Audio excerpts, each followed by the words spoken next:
যারা জোহর নামাজ পড়েনি রাগ করেন না ভাই, রাগ করে লাভ নেই। এখন নিয়ত করেন, হুজুর বুঝবার পারিনি নামাজ না পড়লে কাফের হওয়া লাগে, বুঝবার পারি নাই। এখন যখন নবীর 3টা হাদিস কইলেন, আমি নিয়ত করলাম আসর থেকে নামাজ শুরু করব, আর ছাড়বো না। আল্লাহ কয় বান্দারে, এই নিয়ত করার সঙ্গে সঙ্গে সারা জীবন যত নামাজ পড়িস নাই, আমি না পড়া নামাজের সমস্ত পাপ মাফ করে দিলাম। এতই দয়া আমার আল্লাহ, বুঝলেন? খালি আপনি নিয়ত করেন যে যা করছি হুজুর আসর থেকে নামাজ পড়ার নিয়ত করলাম। আল্লাহ কয় নিয়ত করার সাথে সাথে যত নামাজ না পড়ার পাপ হয়েছে আমি আল্লাহ মাফ করে দিলাম। কারণ আমি আল্লাহ পাপকে ঘৃণা করি, কিন্তু পাপীকে ঘৃণা করি না। কারণ পাপীকে ফিরে আসার রাস্তা আল্লাহ দিয়ে দিছে। এতদিন তারা আওয়ামী লীগ করেছে, এখন যদি তারা মনে করে আমাকে থুয়ে নেত্রী পুলে গেছে, এই সারা দল কর্মই না। আপনি তওবা করে আর একটা দলের মধ্যে যোগ দেন, ওটা করাই লাগবে। তার মানে আফসোস করতেছে, নেত্রী আবার ফিরে আসবি, জীবন থাকতে হয়। মরে লাশও বাংলার ঢুকতে দিবে না, মরার পরে হাসিনা মরার পরে ওর লাশও বাংলার জমিনে ঢুকবে না। তোর কথা ঠিক কিনা? বাংলার মানুষ হিজরা না, বাংলার মানুষ কি হিজরা? তো এতদিন করছেন, এখন আর করেন না, তওবা করেন, নিয়ত করেন। আজ থেকে বিএনপি করলাম, জামাতত গেলাম, জাতীয় পার্টিতে গেলাম, একটা মরদ মানুষের দলত আসেন, আসেন, অসুবিধা কি ভাই? তওবা করার রাস্তা আছে না নাই? দরকার আছে না নাই? আল্লাহ তাআলা কোরআনে বললেন, না তাকনাতু মির রাহমাতিল্লাহ, ইন্নাল্লাহা ইয়াগফিরুয যুনুবা জামিআ, ইন্নাহু হুয়াল গফুরুর রহিম। আপনারা অনেকে জুমার নামাজ পড়েন, 5 ওয়াক্ত পড়েন না, এরকম মুসল্লি আছে না নাই? বিশেষ করে ছেলেদের মধ্যে এই অবস্থা আছে, যারা শুধু জুমার নামাজ পড়েন। আল্লাহ রাসূল বলেছেন, হাসরের ময়দানে আল্লাহ তাআলা তাদেরকে একটু ট্রাই করার জন্য বলবে, শুধু যারা জুম্মা পড়ো, 5 ওয়াক্ত পড়ো না, আমি আল্লাহ তাদেরকে জান্নাত দিয়ে দিলাম। তখন জুম্মা পার্টিটা যা খুশি হবে, বুঝলেন? কিন্তু সবার শেষে যা আগে বাড়াচ্ছি, আমরা তো মসজিদের গুরুত্বই বুঝিনি রে, খালি বাহিরে থাকার ধান্দা করছি। ঢুকেছি, ঢোকার পরে খালি কিভাবে বার হবো এই চিন্তা করছি। আর এইগুলো লোক আল্লাহ জান্নাত দিল, ওরা খুশি হয়ে জান্নাতের কাছে দৌড় মারবি, যা দেখবে জান্নাতের দরজা একটা তালা দেওয়া। তো বলবে, আল্লাহ জান্নাত তো দিলেন, কিন্তু তালা। আল্লাহ তার খুঁজে দেখ, চাবি তোর কাছে আছে। ওরা খুঁজে দেখবে একটা চাবি আছে, খুব খুশি হয়ে তালার মধ্যে চাবি ঢুকাবে, কিন্তু ঘুরবি না। আল্লাহ চাবি তো ঢুকলো, কিন্তু ঘরে না যা। আল্লাহ কয়টা জুম্মার নামাজের চাবি রে ঢুকিয়েছে, কিন্তু ঘুরতে চায়। কারণ ওই তালার মধ্যে 5টা দাগ আছে, তোর চাবির মধ্যে 5টা দাগ থাকা লাগবে। দেখ তো দাগে দাগে মিল আছে। তখন আল্লাহ আমাকে চাবি তো তেল থাকা, দাগ তো নেই। এটা কিসের দাগ? বলে এটা ফজর, যোহর, আসর, মাগরিব, এশা। এই 5টা দাগ না থাকলে তালার দাগের মধ্যে মিলবে না, তালাও খুলবে না। তোরা জান্নাত দেখবার পারলি, ঢুকবার পারলি না, ফেরত আয়। খালি যারা জুম্মা মারতেছেন, আপনারা জান্নাত দেখবার পাবেন, কিন্তু ঢুকবার পারবেন না। জান্নাতে ঢুকতে গেলে রাসূল বলেছেন, as-সালাতু মিফতাহুল জান্নাত, নামাজ হচ্ছে বেহেশতের চাবি। এই জন্য সবাইকে নামাজ পড়তে হবে। এই নামাজটা বদলুশীদের ওয়াজ দেওয়া হবে না? হবে। আমি যতই ওয়াজ করি, কি আগে দিচ্ছি তো, আবার কিসের আগে? এই একটু চাপেন তো, একটু চাপেন। এক নামাজের ওয়াজ হচ্ছে, পরে ও আমিরুস সালেহার উপর কথা আসবে। আসেন, আসেন, সামনে আসেন, আসেন ভাই, সবাই একটু জিকির করেন, সামনে আসেন। লা ইলাহা ইল্লাল্লাহ, লা ইলাহা ইল্লাল্লাহ, লা ইলাহা ইল্লাল্লাহ, লা ইলাহা ইল্লাল্লাহ, লা ইলাহা ইল্লাল্লাহ, লা ইলাহা লা ইলাহা ইল্লাল্লাহু মুহাম্মাদুর রাসূলুল্লাহ সাল্লাল্লাহু আলাইহি সাল্লাম।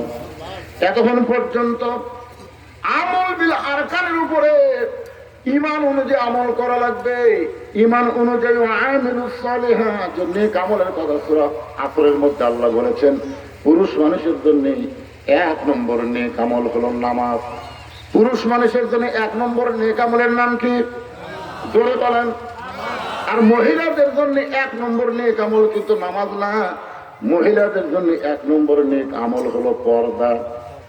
পর্দা যদি না থাকে, আমার মায়েরা যতই নামাজ পড়ুক, রোজা করুক, কাম হবে না।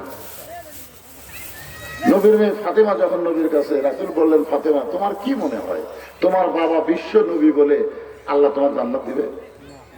ফাতেমা বলতেছে কোন কি, আমার বাপ বিশ্ব নবী আর বিশ্ব নবীর মেয়ে আমি, আমাকে আল্লাহ জান্নাত দিবে না কাক দিবে? রাসূল বলেন, ফাতেমা সতর্ক হও, বিশ্ব নবীর মেয়ে হওয়ার কারণে আল্লাহ তোমাকে জান্নাত দেবে না। জান্নাতে যদি যাবার চাও জান্নাতের আমল করে জান্নাতে যেতে হবে। এখন ফাতেমা বলতেছে, বাবা জান্নাতের আমল করতে গেলে কি আমল করা লাগবে? আল্লাহ রাসূল বললেন, মেয়েদের মাত্র 4টা আমল করা লাগবে। তার মধ্যে 1 নম্বর আমল হলো পর্দা, 2 নম্বর আমল হচ্ছে স্বামীর কথা মতো চলা, 3 নম্বর আমল হলো 5 ওয়াক্ত নামাজ পড়া, আর 4 নম্বর আমল হলো রমজান মাসে রোজা রাখা। এই 4টি আমল যদি করতে পারো ফাতেমা, আল্লাহ তোমার খুশি হয়ে 8টা জান্নাতের দরজা খুলে দিবে।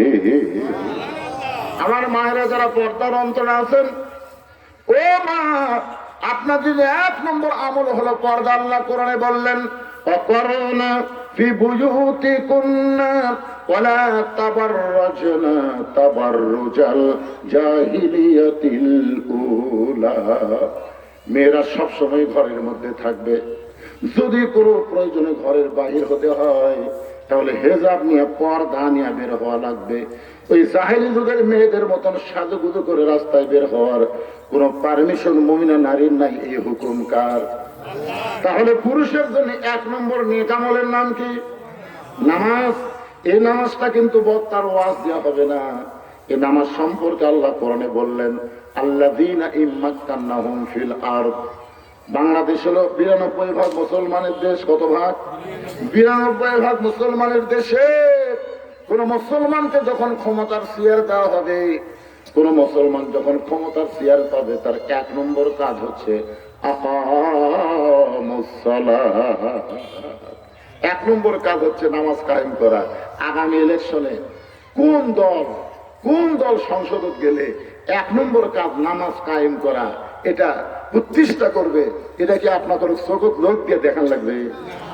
চোখত লোক দিয়ে বাংলাদেশে অনেক দল আছে, ওই দলের শালার নেতারাই নামাজ পড়ে না। দূরে কোন কথা ঠিক কিনা? তোরা সংসদ গেলে নামাজের কথা কবে? ওরা খালি পদ্মা সেতু নির্মাণ করবি, এ করবি, সে করবি, উপর দিয়ে গাড়ি দেবি, তন্থা গাড়ি দেবি। এইগুলা করে মুসলমানের কাম হবে? দেখেন আল্লাহ কোরআনে বলতেছেন, মুসলমানের মধ্যে কাউকে যখন ক্ষমতার চেয়ার দেওয়া হবে, চেয়ারে বসার পরে 1 নম্বর কাজ হচ্ছে আকামুস সালাত, নামাজ কায়েম করা। 1 নম্বর নামাজ যদি কায়েম হয়ে যায়, আমাদের ছেলের হাতে এরকম মোবাইল থাকে, কোনো সমস্যা নেই, থাক। ওই মোবাইলে গরু কি হবে? ওই কোনোদিন ফ্রি ফায়ারও খেলবি না, পাবজিও খেলবি না, ওই অন্ধকারে অশ্লীল ভিডিও দেখবে না। দেখবার গেলি নামাজ ওর সামনে এসে খারাপ বিকেলে, এই মান কি করতেছিস? তোমার 2 কান্দে 2 মোহরি, লেখিতেছেন ডায়েরি, দলিল দেখে রায় দিবে, টাকা পয়সার নাই কারবার। একমাত্র নামাজই পারবে আমাদের বাংলাদেশের যুবকদেরকে ফেরেশতাদের চাইতো ভালো বানায় দিতে। সুবহানাল্লাহ। একমাত্র নামাজ। এই জন্যে কোরআন যখন ক্ষমতা আসবে, 1 নম্বর হচ্ছে নামাজ, আতাউস যাকাত। 2 নম্বর হলো যাকাত ভিত্তিক অর্থনীতি চালু করা। যাকাত ভিত্তিক যখন অর্থনীতি চালু হবে, তখন বাংলাদেশ সুদের কবর হবে। ওই ইউনুসের আর খাওয়া নাই। না, আমরা আপাতত বসে দিছি চেয়ারও। সবাই জানি 1 নম্বর সুদ খোর, জানি কি জানি না। তবে উনি একদিন ভুল স্বীকার করে বলতে, ভাই আমি তো সুদ খাই না, আমি চাকরি করছি। যাই হোক, চাকরি করতে করবো। তবে সুদের ব্যাপারে 4টা কথা আছে। একটা হলো সুদ খাওয়া, একটা হলো দেওয়া, একটা হলো সাক্ষী হওয়া, আর একটা কি হওয়া? ঘটক হওয়া। ঘটক। এই 4 ধরনের সমান শাস্তি। আমি হাদিসটা নিয়ে গবেষণা করে দেখলাম, এখানে বলা হচ্ছে যে ব্যক্তি সুদ খায় এর তওবাও আল্লাহ কবুল করবে না যতক্ষণ পর্যন্ত যার কাছ থেকে সুদের টাকা নিয়েছে তার টাকা ফেরত না দেওয়া পর্যন্ত। এরা সুদ খানে আল্লাহ। আর সুদ যারা দেয়, আল্লাহ তাদেরকে তওবা করলে মাফ করে দিবে। সুবহানাল্লাহ। যারা সুদ দেয় এদেরকে আল্লাহ তওবা করলে কি করবে? মাফ করে দিবে। কিন্তু যে ব্যক্তি সুদ খায় তওবা যদি করে আল্লাহ মাফ করবে না, কারণ যার কাছ থেকে সুদের টাকা নিছে ওর বাড়ি যে করে, ভাই তোর থেকে তো আমি 5,000 টাকা সুদ নিয়েছি, এই টাকা আগে দিয়ে আমার মাফ করো ভাই, আমি তওবা করতেছি, তারপরে তওবা কবুল হবে। আর সুদের 1 টাকা যে খায়, সুদের যে 1 টাকা দেয়, এখানে বলা হয়নি, সুদের যে 1 টাকা খায় নিজের মায়ের সঙ্গে 42 বার জিনা করার গুনাহ হয়। কিন্তু সুদের যে 1 টাকা দেয় তার পাপ হবে, কিন্তু মায়ের সাথে জিনা করার গুনাহ হবে না। এখন কি বুঝলেন? সুদ খাওয়া না দেওয়া? খাওয়া খাওয়া। তা আপনাদের মধ্যে যদি কেউ খায় তার তওবা করলেও আল্লাহ মাফ করবে। যতই কান্দুক আল্লাহ মাফ করবে না, যতক্ষণ যার থেকে টাকা নিছে তা বুঝে না দিন। আমার কথাকে বুঝতে পারলেন? মানে সুদ খানে আনার কোনো মাপ নেই, আর দুনিয়াও শেষ, আখিরাতও শেষ। কিন্তু বাদ বাকি যে 3টা আছে, সুদ দেয়, সুদ দেয়, সুদ যারা দেয় তারকে আল্লাহ তওবা করলে মাফ করবে। সুদের সাক্ষী হওয়া, সুদের ঘটকালি করা, এই 3 জনকে আল্লাহ তওবা করলে মাফ করবে, কিন্তু সুদ খানে আমাকে আল্লাহ তওবা করলেও মাফ করবে না। এই জন্য কোরআনের দল যখন ক্ষমতায় আসবে, সুদকে কবর দিয়ে যাকাত ভিত্তিক অর্থনীতি এই বাংলার জমিনে চালু হয়ে যাবে। ধরে কোন সুবহানাল্লাহ। যাকাত ভিত্তিক অর্থনীতি যখন চালু হবে, আমি আপনাদেরকে একটা দৃষ্টান্ত দিয়ে বোঝানোর চেষ্টা করতেছি, মনোযোগ দিয়ে শুনবেন। নবীর কাছে একজন সাহাবী এসে বলতেছি, ইয়া রাসূলুল্লাহ, বড় ক্ষুধা নিয়ে আপনার সামনে দাঁড়াইছি হুজুর, মেহেরবানি করে একটু আমাকে সাহায্য করেন। সঙ্গে সঙ্গে নবী এভাবে জুব্বা তুললেন, সাহাবী তাকায় দেখে নবী ক্ষুধার জ্বালায় পেটে পাথর বাঁধে বসে আছেন। সাহাবী বলতেছে, রাসূলুল্লাহ আমি যাই।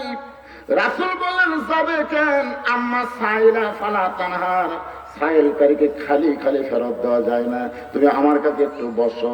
ওই গরিব সাহাবী নবীর কাছে বসায় নবী বললেন, আলী। সঙ্গে সঙ্গে হযরত আলী দৌড়ে এসে বলে, লব্বাইক ইয়া রাসূলুল্লাহ, আমাকে ডাকলেন কেন? বলে, তোমার ভাই এইগুলো কি ঝামেলা, যে কয়েকটা যেহেতু কিছু মসজিদের জন্য আদায় করবেন, কেউ যে কয় টাকা বেলুন বানাতে, কয় টাকা দিলে তো মসজিদের একটা পাপস হয় নাকি? কম এখন ঠান্ডার দিনে ভাই ওজু করে যাওয়ার সময় পা না মুছে টাইসের উপর ওটা দেবে, এই কয় বেলুন বিক্রি করলে তো একটা পাপস হবে পাগলারা। এইগুলো করার কি দরকার? আসলে সামনে 2টা সাদা ইয়ে করে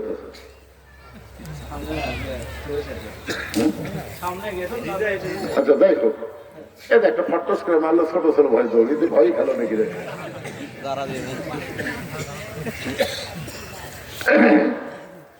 কি বিরক্ত হচ্ছে? দিনের মাহফিল এইরকমই হইতে হয়, রাতে যেরকম সাতা না হয় দিনের কি তাই হইতে হয়। সব দেখা যাচ্ছে ফটফট খাচ্ছে, সব এরই মধ্যে সব মারা যায়, কি করবে? তো যেই কথা বলতেছে একটু মনোযোগ দেন। আল্লাহ নবী বললেন বসো, ডাক দিলেন আলীকে, আলী। লব্বাইক ইয়া রাসূলুল্লাহ, এই যে তোমার ভাই আজকে 3 দিন হলে না খেয়ে আমার কাছে সাহায্য চাই, আমি তো পেটে পাথর বাঁধে বসে আছি, বলো আমি তাকে সাহায্য কেমনে দেই? আলী বলতে, হুজুর আমিও তো 3 দিনে না খাওয়া, আমার দেখা লাভ আছে? রাসূল বলেন, আলী লিখতে পারি না বলেই তোমাকে ডাক দিলাম, তুমি লেখো।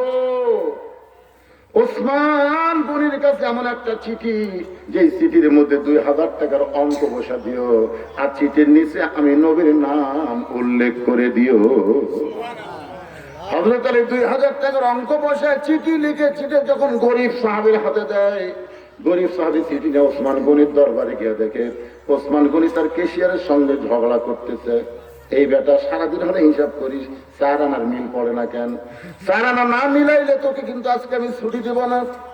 গরিব সাহাবী মনে মনে চিন্তা করে, 2000 টাকার চিঠি আমাকে রাসূল পাঠায় দিছে, আর এই বেটা 4 আনার জন্য কেশিয়ারকে ধরছে, এই কিসে 2000 দিবে? নবীর কাছে গিয়ে বলতেছি, ইয়া রাসূলুল্লাহ আপনি দিবার পারবেন না, ঠিক আছে, কিন্তু এমন একটা কিরফনের কাছে আমারে কেন পাঠাইলেন? নবী বললেন, তুমি কি চিঠি তাকে দিছো? বলে, না, দেওয়ার সাহস পাইনি, আবার যাও। নবীর কথা মতো গরিব সাহাবী ওসমান গনির দরবারে এসে দেখে ওসমান কিছুক্ষণ পরে পরে বলতে, এই বেটা 4 আনা হিসাব দে, হিসাব না দিলে তোর কিন্তু ছুটি নাই। গরিব মনে মনে চিন্তা করে, 1-8 ঘন্টা হয়ে গেল, 1-8 ঘন্টার মধ্যেও যে ব্যক্তি 4 আনার হিসাব ছাড়ে না, সে কোনোদিন 2000 টাকা দান করবে না। নবীর কাছে যদি আবার যাই, নবী আমাকে আবার পাঠায় দিবে। না খাইয়া বসে থাকা যায়, কিন্তু না খাইয়া বারবার ঘোরা যায়। আমি দেখছি এক ফকির 1 দরজা ভিক্ষেছে, 2 দরজা বাদ দিয়ে 8 দরজা ভিক্ষে চাইলো। আমি বললাম, কিরে ভাই 2 দরজা বাদ দিলে কেন? আপনি ভিক্ষু খান, তখন বুঝবেন। আরে হওয়ার আগে বোঝা হবে না? বলে, হুজুর এই যে 2 দরজা বাদ দেওয়ার কারণ হলো কমপক্ষে 10 বার ভিক্ষে চাইছি, 10 দিন। সব বাড়ি কয় মাফ করো। তো তারা ফকিরের কাছে মাফ চায়, এদের চাইতে বড় ফকির দুনিয়ার নেই। আমি এই 2 দরজা তালাক দিতে হুজুর, আমার সময়ের দাম আছে। আপনি কি মনে করছেন ফকির হতে আমার সময়ের দাম নেই? যে দরজায় ভিক্ষা পাবো সেই দরজায় যাবো। গরিব সাহাবী মনে মনে চিন্তা করে 2 বার গেলাম, সারানার হিসাব যেই বেলা ছাড়ে না, আবার যদি যাই নবী পাঠাই দেবে, দরকার নাই। গোপন পদ্মে যখন পলাবার চায়, রাস্তার মাথায় দেখে হযরত আলী দাঁড়ায় আছে। আলী ডাকতে বলে, ভাইজান 2 দিন হলো আমার হাসান হোসেন না খেয়ে কাঁদতেছে, আমার পকেটেও কোনো টাকা নাই, বাড়িতেও কোনো খাবার নাই। তোমার যে চিঠি লিখে দিলাম, এই চিঠি লেখার বিনিময় হিসেবে তুমি 2টা দিরহাম আমার হাদিয়া দাও। আমার জন্য হাদিয়া খাওয়া যায় যাতে, কিন্তু দান খাওয়া যায় নাই। গরিব কান্দার বলে, আলী রে এই দেখো তোমার চিঠি আমার পকেটের ভিতরে। আলী বলতেছে, কেন টাকা কি দেয়নি? চিঠি দেওয়ার সাহস পাইনি, কারণ 4 আনার হিসাব ছাড়ি নাই। হযরত আলী রাগ করে বলেন, আবার যাও, কারণ নবী যদি কোনো কথা বলে বুঝবা নবী বলে নাই।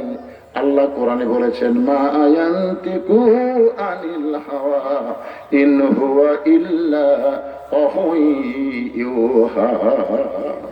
আমাদের নবী যা কিছু করে, নবী করেন না, আল্লাহ করায়। এটা কার দলিল?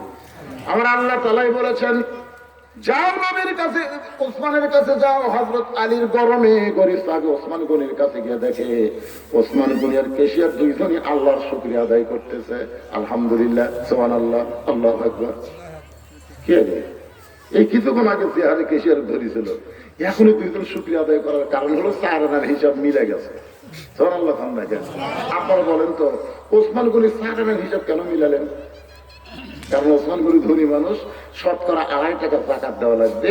আর যাদের উপর আল্লাহ যাকাত খরচ করেছে তারা ইচ্ছা মতো যাকাত দিলে হবে না, হিসাব করে যাকাত দেওয়া লাগবে। ধরেন ঠিক না? এখানে 4 আনাও বাদ দেওয়ার কোনো সুযোগ নাই। আজকে বাংলাদেশে আমরা যারা যাকাত দেই, হিসাব করে দেন আপনি? এই যে ধান পাচ্ছেন, এই যে খেরের উপর বসে আছেন, কি আপনার বাপ দিছে ধান?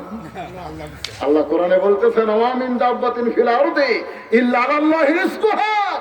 আমি আল্লাহ তোমার রিজিকের ব্যবস্থা করলাম, আর তুমি সেই রিজিক একলা খাও। ওয়া মিম্মা রাযাকনাহুম ইউনফিকুন। তোমাকে যে রিজিক দেওয়া হয়েছে, এই রিজিক থেকে আল্লাহ রাস্তায় তুমি খরচ করো। যত বেশি খরচ করবা, তত রহমত বরকতে আমি তোমাকে আশ্চর্য করে দেব। জোরে কোন সুবহানাল্লাহ। কঞ্জুস হয়ে গেছে। আবাদ করছি ভাই, যে খরচ ভাই 2 পত্রের দাম, এই হিসাব করে দেখবেন লাভ নাই। আরে পাগলা, সবচেয়ে বললাম আপনি যে বেঁচে আছেন, একটু মনোযোগ দিয়ে শুনবেন। ওসমান গনির 4 আনার হিসাব মিলেছে, কারণ তার উপর যাকাত আল্লাহ ফরজ করেছে। এবার গরিব সাহাবী সালাম দিয়ে চিঠিখানা সেই মাত্র দেয়, ওসমান গনি চিঠি পড়ার পরে চিঠিতে একটা চুম্বন দিয়ে বলে, ভাইজান এই চিঠি কে পাঠাইছে ভাই? গরিব বলতেছে, আপনি কি লেখাপড়া জানেন না? চিঠির নিচে আল্লাহর নবীর নাম লেখা। সঙ্গে সঙ্গে ওসমান গনি আর একটা চুমু দিয়ে বলে, ভাইজান এই চিঠি কে পাঠাইছে ভাই? গরিব বলতেছে, আপনি কি লেখাপড়া জানেন না? চিঠির নিচে আল্লাহর নবীর নাম লেখা আছে, আল্লাহর নবী এই চিঠি পাঠাইছে। সঙ্গে সঙ্গে ওসমান গনি চিঠি একটা চুমু দিয়ে বলে, ভাইজান এই চিঠি কে পাঠাইছে ভাই? গরিব কই কেরি মিসারার জন্য কেসের ছাড়েনি। আর 2000 টাকা থেকে ওসমানের মাথা পাগলা হয়ে গেছে। রাগ করে বলতেছে, আল্লাহর নবী এই চিঠি পাঠাইছেন। সঙ্গে সঙ্গে ওসমান গনি চিঠিতে একটা চুমু দিয়ে বলে, ভাইজান এই চিঠি কে পাঠাইছে ভাই? গরিব রাগ করে বলে, তোর টাকার আমার দরকার নাই। নবীর দরবারে গিয়ে কান্দে, এমন একজন কৃপণের কাছে আমার পাঠাইছেন গো নবী। পরপর 2 বার গেলাম, 4 আনার জন্য কেশিয়ারকে ছাড়ে না। 3য় যখন চিঠি দিলাম, বারবার যখন জানতে চাই, 3 বার বলেছে আপনার নাম। এরপরও শুনতে চাইলে রাগ করে আপনাকে নালিশ জানাই। রাসূল কান্দের বলে, আল্লাহ সমস্ত সম্পদের মালিক তুমি। আমাদের নবী বলতেছে, আল্লাহ সমস্ত সম্পদের মালিক তুমি। তোমার কিছু সম্পদ ওসমানকে দান করার কারণে ওসমান কি দুনিয়ার পাগল হলো নাকি? ওসমান কি দুনিয়ার পাগল হলো নাকি? আল্লাহ আমার ওসমানকে দুনিয়ার পাগলামি থেকে তুমি হেফাজত করো। আল্লাহ রাসূলের কত চিন্তা আমাদেরকে নিয়ে, যে কিছু সম্পদ আল্লাহ আমাদের দিছে, এটা পরীক্ষার জন্য দিছে। আর এই সম্পদ পেয়ে কি পাগল হয়ে গেল? তাহলে ঘাড় কাজ করে বারবার দেখতেছে। কি দেখেন ভাই? 6 তলার ভিত দিছি হুজুর, 5 তলা হচ্ছে, রড বার করে খুঁজি আর 1 তলা। এই বাম কাঁধে ডান কাঁধে ফেরত থেকে চাপা লাগতেছে রে পাগলা, তুই যখন উপর দিকে তাকাস তখন আমার চাপা লাগে। উপর দিকে না তাকায় নিচতলার দিকে তাকা, নিচতলা, 1 তলা না নিচতলা। তুই 6 তলা না পাগলা, তোর ঠিকানা হবে নিচতলা। ধরে কোন কথা ঠিক কি না? এই দুনিয়াতে এসে ওই যে আমার পুকুর, ওই যে আমার বাড়ি, ওই যে আমার বাসা, ওই যে আমার সম্পদ, আরে বাবা রে, ওই যে করতে চায়। যে কোনো সময় মৃত্যু হবে। নবী বলতে আল্লাহ আমার ওসমান কি দুনিয়ার পাগল হলো নাকি? এমন সময় ওসমান গনি 1 বস্তা টাকা নিয়ে নবীর সামনে হাজির। আল্লাহ রাসূল বলে, ওসমান তোমার ভাইকে 2000 টাকা দান করার কথা বলেছি, তুমি 2000 টাকা দান না করে 1 বস্তা টাকা নিয়ে কেন আইছো? ওসমান গনি বলে, রাসূলুল্লাহ শতকরা 2.5 টাকা আমি যাকাত দেই হিসাব করে, আর দানের কোনো হিসাব নাই। যাকাত এটা ইচ্ছা মতো দিলে হবে না, এটা আপনাকে হিসাব করে দেওয়া লাগবে। আর দান এটার কোনো হিসাব নাই। শতকরা 2.5 টাকা আমি হিসাব করে যাকাত দেই। আমার ভাইয়ের স্মৃতি যখন আমি পাইছি তখন নিয়ত করেছি আমি 2000 টাকা আমার ভাইকে দান করে দেব। আর মনে মনে নিয়ত করেছি যতবার আপনার পবিত্র নাম বলবে প্রত্যেকবারে নাম বলার সঙ্গে সঙ্গে 2000 করে টাকার অঙ্ক বাড়ায়া দেব। এ পর্যন্ত আমার ভাই 3-3বার আপনার পবিত্র নাম বলেছে। 3-3বার পবিত্র নাম বলার কারণে 6000, আর আপনার স্মৃতির কারণে 2000, 8000 টাকার বস্তা নিয়ে আপনার সামনে হাজির। আপনার পবিত্র হাত দিয়ে আমার ভাইকে আপনি দিয়ে দেন। সাহাবেও কান্দে, রাসূলও কান্দে, সাহাবেও কান্দে, রাসূলও কান্দে। নবী বলেন, আল্লাহ আমার নামটা শোনার পরে যে ওসমান 2000 করে টাকা বাড়ায় দেয়, আমি গরিব নবী ওসমানকে দেওয়ার মতন তো কিছুই নাই।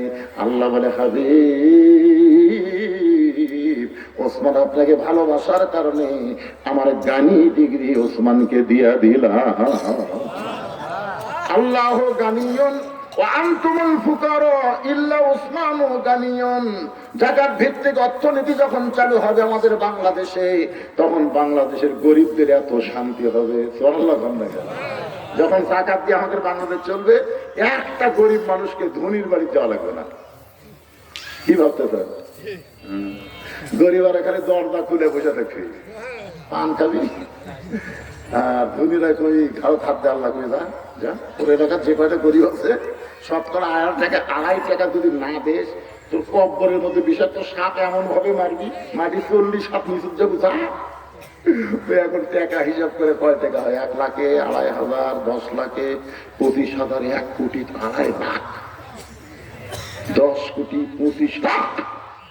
এখন 25 লাখ টাকা, 10 কোটির 25 লাখ টাকা গেলে আপনাদের এই জোগাড় পাড়া সে ঘুরতেছে 25 লাখ টাকা নিয়ে আপনাদের গরিব কারা ভালো জোগাড় পাড়া কারা কারা গরিব ভাই, তাকে নাম একটু ফিরিজ করে দেওয়া হয়।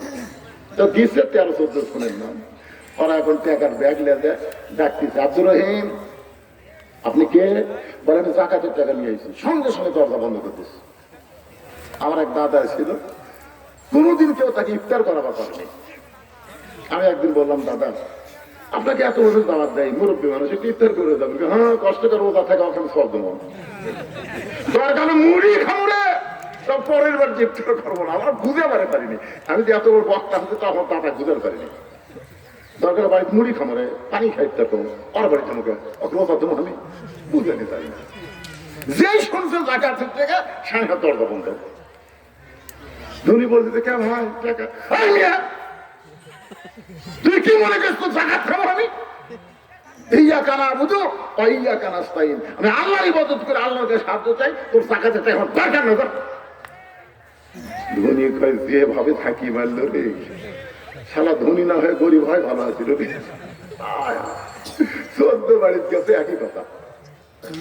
5 ওয়াক্ত নামাজ পড়ে তো নামাজের মধ্যে বলে ইয়াকা নাবুদু ওয়া ইয়াকা নাস্তাইন, আল্লাহ তোমার ইবাদত করে তোমার কাছে সাহায্য চাই, তুমি তো আমার যথেষ্ট, আমার যাকাত খামো কেন? ওই সব দরজা বন্ধ হয়ে মনের দুঃখে ধনী না হয় গরিব হয় ভালো আছে। হাদিস শরীফ আছে, মরুভূমির মধ্যে গেছে, দেখি তখন গরিব পাই কেন, যা যে গাছের ছায় একদম বস্তা মাথাতে ঘুম পাচ্ছে, মনে করছে যাক 7 দিন ঘুরে আসবে, খাটনি সবর হলো রে, একটা গরিব পাচ্ছি। বস্তারা গরিব মনে করে সালাম দিতে আসসালামু আলাইকুম, ওই রাত দুটাতে আলহামদুলিল্লাহ দেখা গেল, তাই কেড়ে সালাম দিলাম ওয়ালাইকুম না করে আলহামদুলিল্লাহ কেরে ভাই সালাম দিলাম ওয়ালাইকুম সালাম না করে আলহামদুলিল্লাহ, ওই এক বস্তা টেকালে 15 দিন ঘুরতেছি ভাই, কোনো গরিব নেই, তুই এসে টাকাটা দিত, আমি গরিব ব্যাগলে তুই ঘুরিস বস্তা নিয়ে, তাহলে গরিব। সুদকে যখন কবর দেওয়া হবে বাংলার জমিনে, যাকাতকে যখন অর্থনীতির মূল চাবিকাঠি করা হবে, এই বাংলাদেশের কোনো গরিব থাকবে না, আল্লাহ রহমত বরকত দিয়ে বাংলাদেশ হেফাজত করবে। জনগণ কথা ঠিক কি না? কি মনে করতেছেন? একজন ভূতত্ত্ববিদ গবেষণা করে দেখছে বাংলাদেশের মাটির তলে যে খনি আছে, খনি, সোনার খনি, কয়লার খনি, তেলের খনি, পেট্রোল, খালি খনিতেই বাংলাদেশ ভাসতেছে, কিন্তু এত নিচে আছে যে তুলবার গেলে 100 টাকা লিটার মনে করে, খরচ হবে 102 টাকা, তাহলে বিএসপি 100 টাকা, খরচ যদি 102 টাকা হয়, তুলে লাভ আছে? সবাই বলতেছে এত নিচে আছে। যখনই সুদকে কবর দিয়ে জাকাতের অর্থনীতি চালু হবে, তখন ওইগুলো খনি আল্লাহ তাআলা সৌদি আরবের মতো উপর দিকে তুলে দিবি, আর উপর দিকে যেই তুলে দিবি, ভারতের পাপের ক্ষমতা আছে আমাকে সাথে পারে, আর পেট বন্ধ করে দিতে, আমরা ওকে সব বন্ধ করে দেবো। জোরেকার কথা ঠিক কি? কি মনে করতেছেন? আল্লাহর আইনে যখন দেশ চলবে, ওয়ামিলুস সালিহার উপরে কথা বলতেছি। এখন 3 নম্বর বিষয় হলো তাওয়াসাউ বিল হক, হক কথা বলতে হবে, হক পথে চলতে হবে, হকের পক্ষে যদি জীবন যায়, দরকার হলে প্রয়োজন হলে জীবন দেওয়া লাগবে। ধরে কোন ঠিক কিনা? এই যুবক, আমি তোমাদের জন্য বলতেছি, আবু সাইদ কি মারা গেছে? কি মনে হয়? আমাদের গ্রামে একটা ছেলের নাম কিছুদিন আগে নাম রাখা হচ্ছে আবু সাইদ। আমার সম্পর্কে চাচাতো ভাই আমার বলতেছে, ভাইজান আমার একটা ছেলে হলে তো কি নাম রাখবো? আমি গেলাম আবু সাইদ, কে খুশি। এখন সবাই বলতেছে আবু সাইদের বাপ, আবু সাইদের মা, আর কুচকে আবু সাইদ। এখন মায়ের প্রতি করে আবু সাইদ। ওই নাম শোনা দেখে উত্তর পাড়া তার একটা ছেলে হয়েছে, ওর নাম আবু সাইদ। আমাকে পাড়া, দক্ষিণ পাড়া আর একটা ছেলে হয়েছে নাম আবু সাইদ। কেন সে হারে আবু সাইদ ডাকতেছে? আমি 2 আবু সাইদের কাছে গেলাম যে ভাই, এদের একটা তো আগেই খাওয়া হচ্ছে, ওই একটা আমাকে ভাগ দিয়ে হচ্ছে, ভাই আমার ছেলের নাম আবু সাইদ রাখলাম, পর পর্যন্ত সব রাখতেছে, আপনি একটু নিষেধ করেন তো। তাই তো বললাম, খেলে ভাই ইয়ামিন থরে মুগ্ধ থো, ইয়ামিন থুতে না হুজুর থুসি, যখন আবু সাইদি থাক, পরে যদি কেউ হয় আমরা অন্য নাম রাখবো। সুবহানাল্লাহ। আমার এক খালা তো বোনের বিয়ে হয়েছে, খালা আমার মোবাইল করে বললো, বাবা তুমি আলেম মানুষ, তোমার যে বোনের একটা মেয়ে হলো, একটা ভালো নাম রাখো তো। বললাম, খালা একটা ভালো নাম আছে, হাসিনা। সেই প্রতি হাসিটা 30 সেকেন্ড মোবাইল বন্ধ, মানে আমার কথা বলে খালার কথা বলে 30 সেকেন্ড পরে খালা বলে, এই তুই আলেম না আলেম রে? আমার খালা বলতেছে, তুই কেমন আলেম যে একটা খুনি হাসির নাম কর? দুনিয়াতে নামের অভাব পড়ছে নাকি যে আমার নাচের নাম হাসিনা? আমি তখনই বুঝলাম, হাসিনা রে তুই 5 টাকাও পচে গেছো, আর আবু সাইদ মরে যাও জীবিত হয়ে গেছে। ধরে কোন কথা ঠিক কিনা? তাওয়াসাউ বিল হক, হকের পক্ষে যারা জীবন দিবে, হকের পক্ষে যারা কথা বলবে, তাদের সম্মান কমবে না। মামুনুল হকের সম্মান কমে নাই, কমছে নাকি? আজিজুল হকের সম্মান কমছে, নামের শেষে আছে আজিজুল হক, মামুনুল হক। যেদিন মক্কা বিজয় হলো, সঙ্গে সঙ্গে একটা আয়াত নাযিল হয়েছে, কুল জাল হক ওয়া যাহাকাল বাতিল ইন্নাল বাতিলা কানা যাহুকা। ভাইজান বিরক্ত হচ্ছে? হকের কথা শোনা লাগবে ভাই। হক কি? হক জিনিসটা কি এটা বুঝবার পারছে কাউ আব্দুল কাদের। ধরে কোন কথা ঠিক কিনা? বুঝবার পারছে হক কি জিনিস। এতদিন মাজাত নাই বল, 2 জন হাত ধরে টেজর তুলে দিছে, আর ওই বলতেছে খেলা হবে, খেলা হবে। আপনার বলেন তো এটা কি হক কথা? কারণ খেলবার গেলে তার মাথার বল থাকা লাগবে ভাই। শামীম ওসমান বলেছে খেলা হবে, বেহক কথা। কিন্তু আমাদের বাংলাদেশের প্রায় 2000 ছাত্র জনতার জীবন দিয়ে বুঝাই দিল এইটাই হলো হক কথা। ধরে কোন ঠিক কিনা? হক জিনিসটা বুঝবেন। এই যে কোরআনের আলোচনা আপনারা শুনতেছেন, এই কোরআনটি এমন একটা হক, কোরআন তেলাওয়াত করে সবাই বলে সাদাকাল্লাহুল আলিয়্যুল আযীম। এমন সত্য কথা, হক কথা আল্লাহর কোরআন। সেই কোরআনের সূরা আসরের মধ্যে আল্লাহ বলতেছেন ওয়াতাওয়াসাউ বিল হক। আপনারা যখন হক কথা বলবেন, হক পথে চলবেন, নানা রকম বিপদ আপদ মুসিবত আপনাদের উপর আসবে। জোরে কারণ ঠিক কিনা? কথা কন না কেন? আসবে। আপনি একটা হক পোস্ট করেন, ফেসবুকে দেখেন একটা হক কথা লিখে আপনি পোস্ট করেন, কিছুক্ষণ পরে দেখবেন আপনার আইডি রিচ কমে গেছে, রিপোর্ট কাছে। তার মানে কে? আপনি একটা হক কথা ফেসবুকে পোস্ট করছেন, সাথে সাথে ফেসবুক কর্তৃপক্ষ আপনার এই কথাটা রিপোর্ট মেরে দেবে। তার মানে বোঝা গেল হকের পক্ষে চলতে গেলে নানা রকম বাধা আসবেই কিয়ামত পর্যন্ত। তোর কথা ঠিক কিনা? আপনারা বলেন তারপরে কি আপনারা হকের পথ থেকে সরে যাবেন? প্রয়োজন হলে আল্লাহর কোরআনের জন্য হকের পথে কারা কারা আগামীতে জীবন দেওয়াতে প্রস্তুত আছেন, দুই হাত তুলে আমার আল্লাহকে দেখাতে হবে।